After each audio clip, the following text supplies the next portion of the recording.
What's going on, guys? So you might be asking yourself what the steps to purchase a home are. And I'm sure if you had the chance to look through the buyer guide, you would see that there really are a lot of moving pieces and there's a lot that goes into buying a house. So I just wanted to break this down real quick and take you through the 8 different steps of purchasing a home. Now, just keep in mind, this is not a definitive list and things are always subject to change, but this is just kind of how I view the different steps of the purchase process. So the initial step, or step 1, is going to be our first contact, or our strategy session. During our strategy session, I want to talk with you to really get a sense from you of what it is that you're trying to accomplish, and ultimately why it is that you're buying a house. And I do that because everybody's different. Some people need to purchase a home or want to purchase a home because their family's growing, or they're going to be starting a family in the near future, or maybe they're downsizing or retiring, or maybe you're going to college and you're going to have some roommates living with you. There really are a ton of different scenarios, and that's why I say that every single purchase is completely unique. So it's important for me to meet with you and identify what it is that you're trying to accomplish. See if there's any timelines that we're working with, any restrictions that we're working with, get a sense for where you're looking, what you're looking for, how are the finances, how can we help you, what are going to be the obstacles, and then we kind of dive in it from there. So the second step for me would be setting up a search. Now, this is just the second step that I do. I kind of start a preliminary search for you. Now, today, a lot of people are just looking on Zillow or Redfin or Trulia or Realtor.com or one of those websites, and that's totally fine.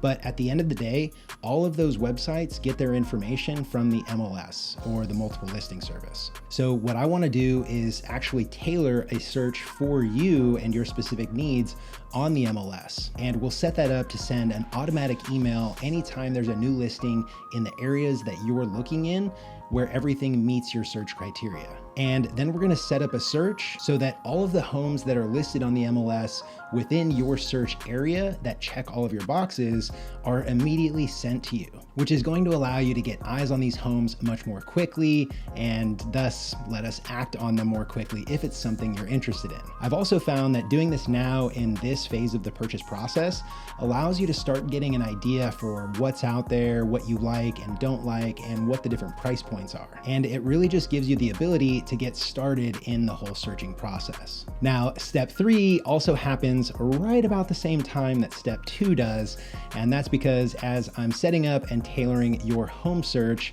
I'll also be connecting you with a lender or mortgage broker to help you with your pre-qualification. Now, don't worry, your pre-qualification isn't anything too invasive, and more often than not, they're not doing a hard pull or anything that's going to affect your credit in a negative way. Really, what they're doing is a basic credit check. They're just making sure that there's nothing that would prevent you from being able to purchase a home. And they're also going to verify your income and your debts to make sure that you qualify for the loans or the homes that you'd be interested in. You might think it's a little early to start with a pre-approval, but trust me, you're going to want to have one in hand, because that really is the ticket to get to the next stage, which is showings. So showings are one of my favorite pieces when I'm working with buyers, and that's because it's really cool to see, for instance, a couple or a young family walk into a home and you instantly kind of get this sense that they feel like this could be the one, like this could be their new home. It's really powerful and it's very fun to be a part of, and I hope you get to experience it. But here's the thing, showings are sometimes complicated and sometimes it's a little overwhelming. You see, what happens is you make a list of all of these houses that you'd like to go see, and you might have 8 or 10 or 12 or 20 or more, and you want to schedule all of these showings, and it seems like people always want to schedule them all in the same day. Well, that might be a little too much to pack into one day, and here's why. So when you go out to look at houses, it can be easy to overwhelm yourself with showings. Sometimes you'll find that going to 3, 4, 5 homes in one day, things start to blur together, and all of a sudden you can't remember which living room went with which kitchen that had what backyard, and the color of the outside, it doesn't make sense anymore. So I always recommend that if you're gonna go look at multiple homes in one day, that you break out a note at the beginning of each showing. And what you're gonna do is put the address, you're gonna take a picture of the outside of the house, and then as you walk through the home, when you see things that you either really like or you really don't like, you're just gonna snap a picture real quick and add it to the note. And then later on, you can enter in comments or thoughts about the picture. The picture will jog your memory. And I'm also going to ask you to rate the home on a scale of 1 to 5. Now we're gonna do this as soon as you walk out of the house, so be ready. Now a 1 would be not even remotely interested in this house. It is not the winner, we know that. 2 would be like, hey, this house isn't bad. It needs a lot of work to get it to where we would want it, but it could work. And a 3 would be, man, this isn't necessarily what I was looking for or what I thought I would find, but I kind of like it and it might work. Might need a little updating or some repairs or something, but ultimately the floor plan works. The house is in a location that we like, a neighborhood that's desirable, and it could definitely work. And a 4 would be like, hey, this checks all the boxes. I like the neighborhood, I like the schools, I like this, I like that. Let's do it. And a 5 would be like, dude, I'll write a check right now. This is the house. This is my dream house. Let's go. So immediately after the showing, we're gonna ask ourselves, how do we rate this house on a scale of 1 to 5? If it came out at a 3, a 4, or a 5, we're gonna go ahead and keep that note. We're gonna write down the score, either a 3, 4, or 5, and then we'll move on to the next house. If it was a 1 or a 2, delete the note and let's move on. Now, once you've found the home that you're going to write an offer on, comes the next step, which is, well, writing an offer. Now, there are a ton of ways to structure an offer so that yours stands out among the crowd. And if the home is going to be very competitive, you'll definitely want to think about ways to make your offer stand out. There really are a ton of different ways to help your offer stand out, and I'm not going to dive into all of them in this video, but I would definitely start with reaching out to the seller's agent and kind of buttering them up a little bit to try and find out what is important to the seller and what you could add into your offer that would be receptive to the seller. Another thing is if you have an FHA pre-approval and you're able to switch to conventional by putting a little bit more money down, if the home is highly competitive, I might recommend going ahead, sucking it up, putting the extra money down and going conventional. The reason is, now some sellers or listing agents have it in their minds that an FHA loan isn't as good as a conventional loan for one reason or another. There seems to be this stigma that an FHA loan is a garbage loan,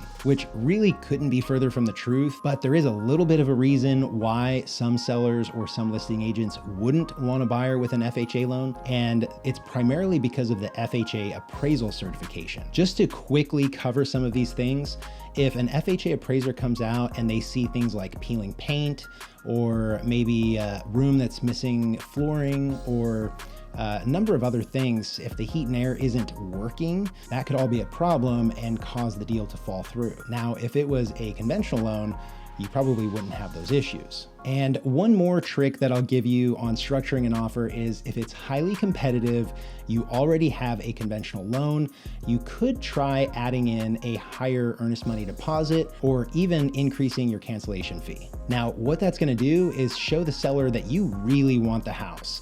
And you're demonstrating that because you're staking a lot of money on the fact that you're going to purchase it. And the termination fee is especially impactful because that tells the seller that if you, for some reason, back out of the purchase, you're willing to part with that money. Now, don't get reckless with your termination fee. Depending on the home, I don't recommend going over, say, $1,000 or $1,500, except for in some circumstances when you're just really sure. Now, after you've locked down the house and you've got it under contract, comes the due diligence period. That is going to be your opportunity to conduct all of your inspections and investigations. So that's where you would hire a home inspector. They would come in, go through the entire house from top to bottom, and really look at every nook and cranny and then show you everything that they found. That allows you to really look at the house through a different lens and decide, is this something that I actually want to purchase or do I want to move on? Now, keep in mind, if you decide to move forward with the purchase and you go out of your due diligence milestone, well then if you decide to cancel the contract, you could be forfeiting your earnest money and your termination fee. Now, one more thing about inspections, it's important to note that it is 100% up to you who you use for your home inspection. Now, if I were you, I would rely on my agent, because typically agents like myself spend a lot of time and a lot of energy building these professional networks and relationships that benefit our clients in some way or another. So I call these people preferred partners. And I have preferred partners for mortgage lending, I have preferred partners for roofing or insurance, and a variety of other things. And I really nurture these relationships because I know that they can impact my clients in a big way. So I always recommend my home inspector, and I trust that they're going to be, one, completely honest with you in what they find, and two, they're not going to inadvertently or accidentally scare you off by making smaller items seem more important than they actually are. It's important not to have a home inspector who's going to scare you off of an item that might just need a handyman or for dad to come over and spend $25 at Lowe's on some parts. Now, it's also important to note that this would be a good time to bring in any other inspectors or engineers who you would like to inspect the property prior to moving forward. Now, once you move forward out of due diligence, going on with the purchase, it's very important to note that now you're committed.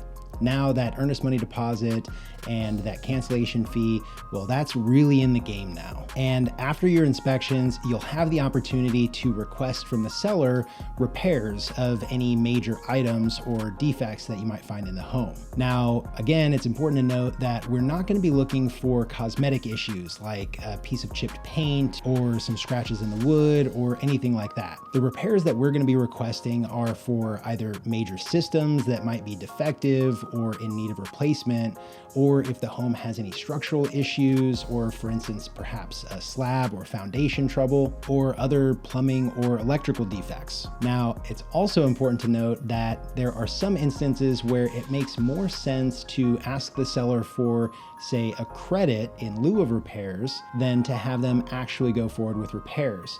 And that's just my opinion, but the reason I say that is because more often than not, a seller is going to do their absolute best to save as much money as possible on that repair.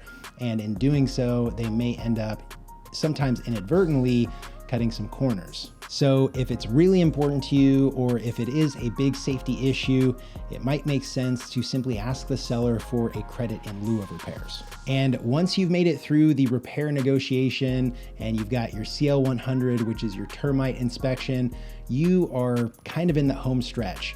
The rest of the transaction is going to be buttoning up the title work and getting all your docs through underwriting and moving forward with your loan. And then we get to the closing table, which is where you get to sign what is a lot of documentation. It's a big, very momentous occasion, and I always really love it. The energy is always really high. It's a great time. People are usually very excited, sometimes nervous. There's kind of just a lot of emotions bubbling up there, but more often than not, you as the buyer are going to be probably ecstatic that you're purchasing a new home. Sometimes this is a first-time purchase. It's a big deal. So pat yourselves on the back. I'm proud of you. We made it this far, and that's all for this video. So we'll see you on the next one.